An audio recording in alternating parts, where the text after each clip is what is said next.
నమస్తే, welcome to prime news. ప్రస్తుతం తాడేపల్లిలో సీఎం జగన్ మాట్లాడుతున్నారు. ప్రత్యక్షంగా చూద్దాం. We require another 2 to 3 days to move all the beds and other paraphernalia required to start off the clinic, sir. That will be a permanent clinic, which will, of course, we will also construct a new building in due course of time.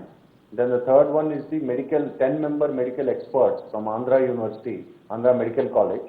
Andhra Medical College will function as the nodal agency for this health monitoring, sir, system that we put in place. Over the next 12 months, they will continue tests at regular intervals and trace the progress to understand the potential long-term impacts of exposure to styrene gas, sir. So these processes will still continue, but we are confident that most of them would come out healthy, sir, because the exposure was for a very limited time. That was what the experts are saying, but still, just not to take any kind of risk, we would be continuing with that, sir. These are the updates, sir. All disbursements that Honorable CM announced have all been disbursed, sir, except the affected families, which once you press the button today, within the next half an hour to 45 minutes, all monies would be credited, sir.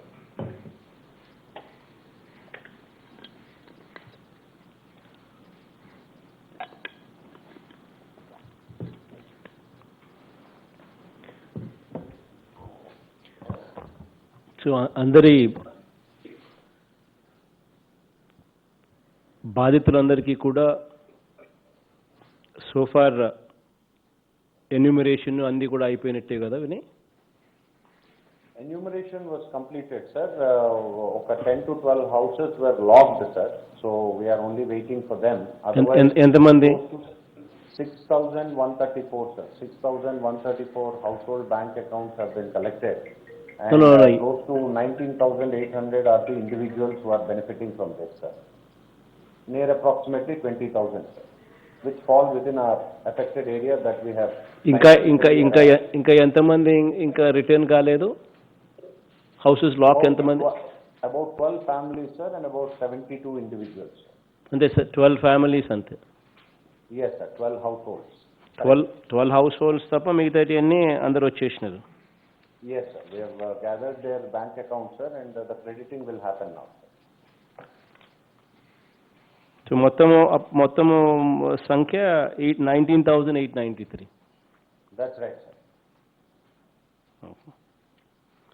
ఇంకో 12 మంది ఇల్లులు మళ్ళీ వాళ్ళు వచ్చిన తర్వాత వాళ్ళకి ఇస్తారు? Yes, sir. Yes, sir. Okay. In fact ఈ ఇన్సిడెంట్ అయితే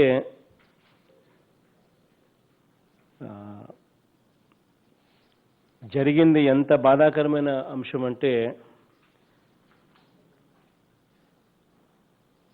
అటువంటి ఇన్సిడెంట్ జరిగిన బహుశా ఎక్కడా కూడా జరగకూడదు అసలు. కానీ ఎక్కడైనా కూడా ఇటువంటి ఇన్సిడెంట్లు జరిగితే ప్రభుత్వం అన్నది ఎలా స్పందించాలి అన్నది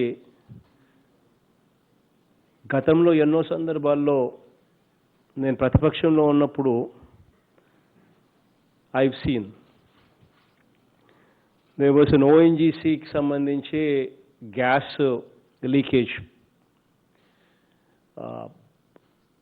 22 మంది కాలిపోయినారు. అసలు గ్యాస్ లీక్ కావడము, గ్రామాలలో నుంచి ఆ పైపుల్లో నుంచి, గ్రామాల కింద నుంచి వెళ్తా ఉన్న పైపులో నుంచి గ్యాస్ లీక్ కావడం, 22 మంది కాలి చనిపోవడం.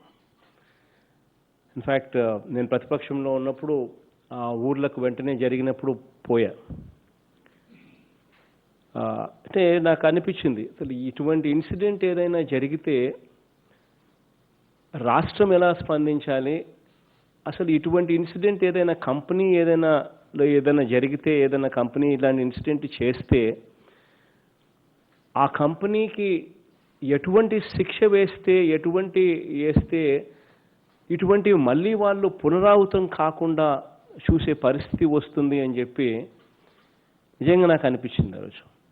ఆ రోజుల్లో కాంపన్సేషన్ ఎంత ఇచ్చినారు అని అంటే, ఓఎన్జీసీ సంస్థ 20 లక్షలు ఇచ్చింది చనిపోయిన కుటుంబానికి. కేంద్ర ప్రభుత్వం 3 లక్షలు ఇచ్చినట్టుంది. రాష్ట్ర ప్రభుత్వం 2 లక్షలు ఇచ్చింది. మొత్తం కలిపి 25 లక్షలు ఇచ్చినారు చనిపోయిన కుటుంబాలకు. ఆ రోజు నేను అన్నా, అసలు ఇటువంటి ఇన్సిడెంట్ ఏదైనా జరిగితే మళ్ళీ పునరావృతం కాకుండా, ఇటువంటి ఇన్సిడెంట్ ఏదైనా మళ్ళీ పునరావృతం కాకుండా జరగాలి అని అంటే ఆ చిత్తశుద్ధి ఉంటే, అలా జరగకూడదు అని చెప్పి చిత్తశుద్ధి ఉంటే, మనం వేసే పెనాల్టీ ఏ స్థాయిలో ఉండాలి అని అంటే, అటువంటిది ఏదైనా జరిగినప్పుడు ఆ పెనాల్టీ ఎంత సివియర్గా ఉంటాయి అన్న సంగతి ఆ కంపెనీ యాజమాన్యాలకు మనసులో ఉంటే, అటువంటి జరగకుండా చూసుకునే దానికోసం వాళ్ళు జాగ్రత్తలు తీసుకునే కార్యక్రమం ఎక్కువగా తీసుకుంటారు.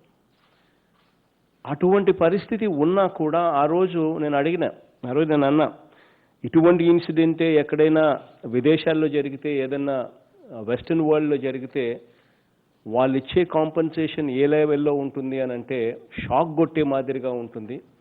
మన రాష్ట్రంలో మనం ఇచ్చే కాంపన్సేషన్ ఏ స్థాయిలో ఉందో ఒక్కసారి పాలకులు ఆలోచన చేయాలి అని చెప్పి ఆ రోజే నేను ₹1 డిమాండ్ చేసిన 2014లో, if my memory goes right, ONGC ఇన్సిడెంట్లో.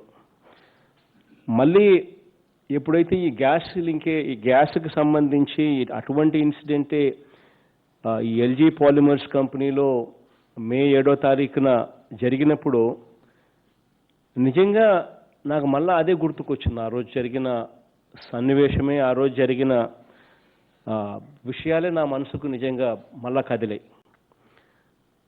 ఒక మనిషి ప్రాణం విలువ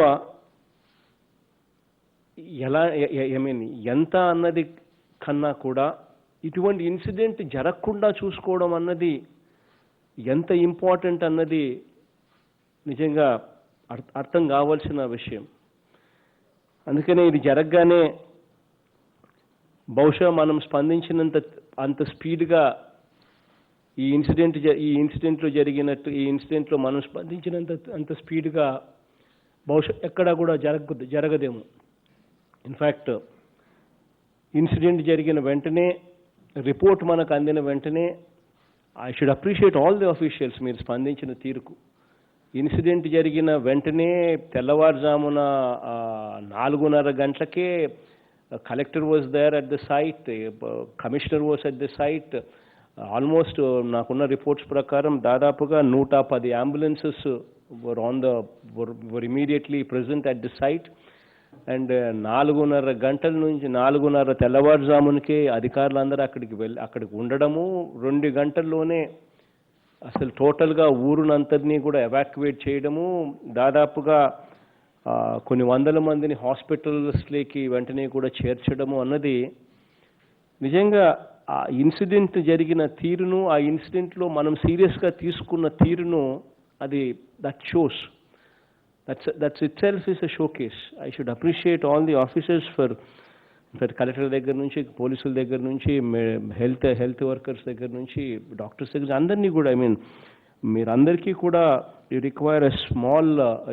require a very strong commendation for what you have done. In fact, I appreciate all of you for what you've done.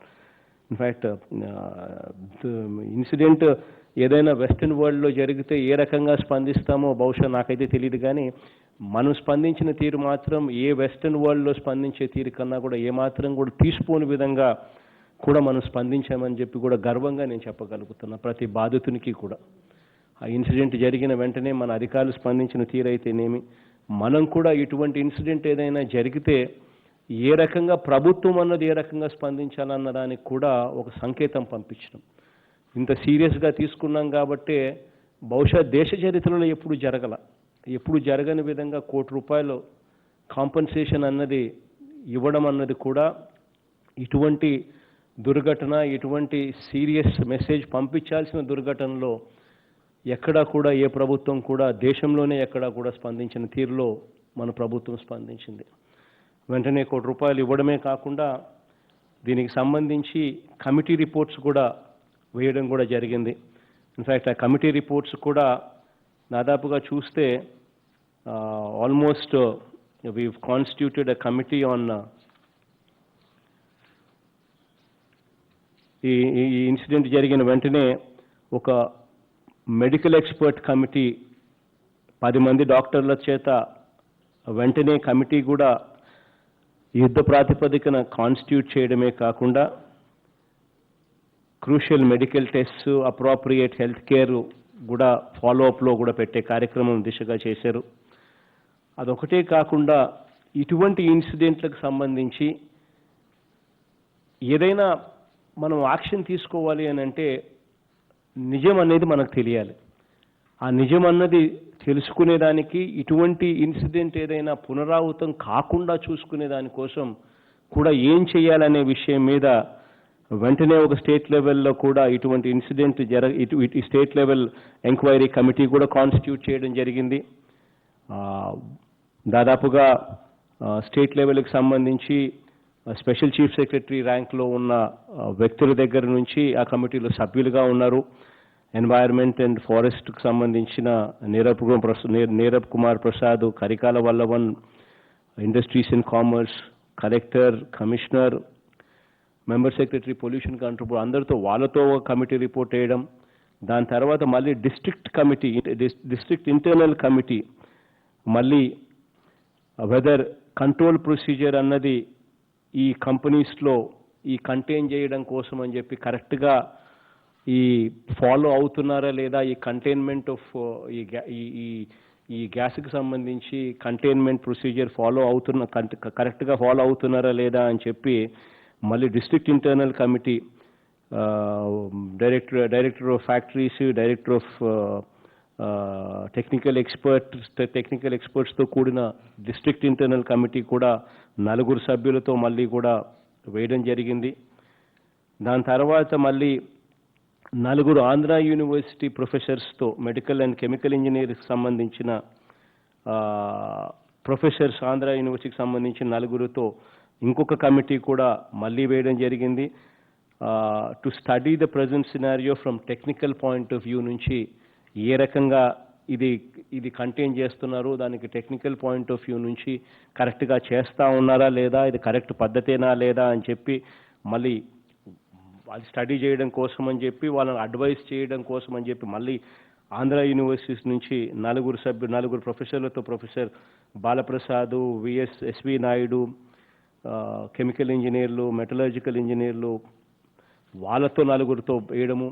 మళ్ళీ సెంట్రల్ గవర్నమెంట్ నుంచి 3 కమిటీలు, national environment engineering research institute వాళ్ళను పిలిపించడము, chemical, biological, radiological and nuclear లాజికల్కి సంబంధించి expert team from NDRF వాళ్ళని పిలిపించి